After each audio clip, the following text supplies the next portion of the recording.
Judas Iscariot, the 12th apostle, was chosen by Nathanael. He was born in Kerioth, a small town in southern Judea. When he was a lad, his parents moved to Jericho, where he lived and had been employed in his father's various business enterprises until he became interested in the preaching and work of John the Baptist. Judas's parents were Sadducees, and when their son joined John's disciples, they disowned him. When Nathanael met Judas at Taricheae, he was seeking employment with a fish-drying enterprise at the lower end of the Sea of Galilee. He was 30 years of age and unmarried when he joined the apostles. He was probably the best educated man among the 12 and the only Judean in the Master's apostolic family. Judas had no outstanding trait of personal strength. Though he had many outwardly appearing traits of culture and habits of training, he really entertained the notion that Jesus was timid and somewhat afraid to assert his own power and authority. Judas was a good businessman. It required tact, ability, and patience, as well as painstaking devotion to manage the financial affairs of such an idealist, to say nothing of wrestling with the helter-skelter business methods of some of his apostles. Judas really was a great executive, a far-seeing and able financier, and he was a stickler for organization. None of the 12 ever criticized Judas. As far as they could see, Judas Iscariot was a matchless treasurer, a learned man, a loyal, though sometimes critical apostle, and in every sense of the word, a great success. The apostles loved Judas. He was really one of them. He must have believed in Jesus, but we doubt whether he really loved the Master with a whole heart. The case of Judas illustrates the truthfulness of that saying. There is a way that seems right to a man, but the end thereof is death. It is altogether possible to fall victim to the peaceful deception of pleasant adjustment to the paths of sin and death. Be assured that Judas was always financially loyal to his master and his fellow apostles. Money could never have been the motive for his betrayal of the Master. Judas was an only son of unwise parents. When very young, he was pampered and petted. He was a spoiled child. As he grew up, he had exaggerated ideas about his self-importance. He was a poor loser. He had loose and distorted ideas about fairness. He was given to the indulgence of hate and suspicion. He was an expert at misinterpretation of the words and acts of his friends.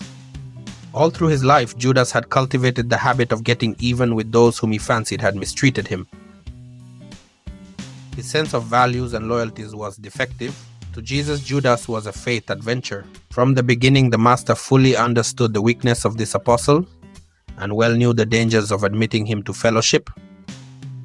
But it is the nature of the sons of God to give every created being a full and equal chance for salvation and survival. Jesus wanted not only the mortals of this world, but the onlookers of innumerable other worlds to know that when doubts exist as to the sincerity and wholeheartedness of a creature's devotion to the kingdom, it is the invariable practice of the judges of men fully to receive the doubtful candidate. The door of eternal life is wide open to all. Whosoever will may come. There are no restrictions or qualifications save the faith of the one who comes. Judas grew intellectually regarding Jesus' teachings about the kingdom, but he did not make progress in the acquirement of spiritual character as did the other apostles. He failed to make satisfactory personal progress in spiritual experience. Judas became increasingly a brooder over personal disappointment, and finally he became a victim of resentment. His feelings had been many times hurt, and he grew abnormally suspicious of his best friends, even of the Master. Presently, he became obsessed with the idea of getting even, anything to avenge himself, yes, even betrayal of his associates and his Master. But these wicked and dangerous ideas did not take definite shape until the day when a grateful woman broke an expensive box of incense at Jesus' feet. But these wicked and dangerous ideas did not take definite shape until the day when a grateful woman broke an expensive box of incense at Jesus' feet. That event determined the mobilization of all the accumulated hate, hurt, malice, prejudice, jealousy, and revenge of a lifetime, and he made up his mind to get even with he knew not whom. But he crystallized all the evil of his nature upon the one innocent person in all the sordid drama of his unfortunate life, just because Jesus happened to be the chief actor in the episode which marked his passing from the progressive kingdom of light into that self-chosen domain of darkness. The Master many times, both privately and publicly, had warned Judas that he was slipping, but divine warnings are usually useless in dealing with embittered human nature.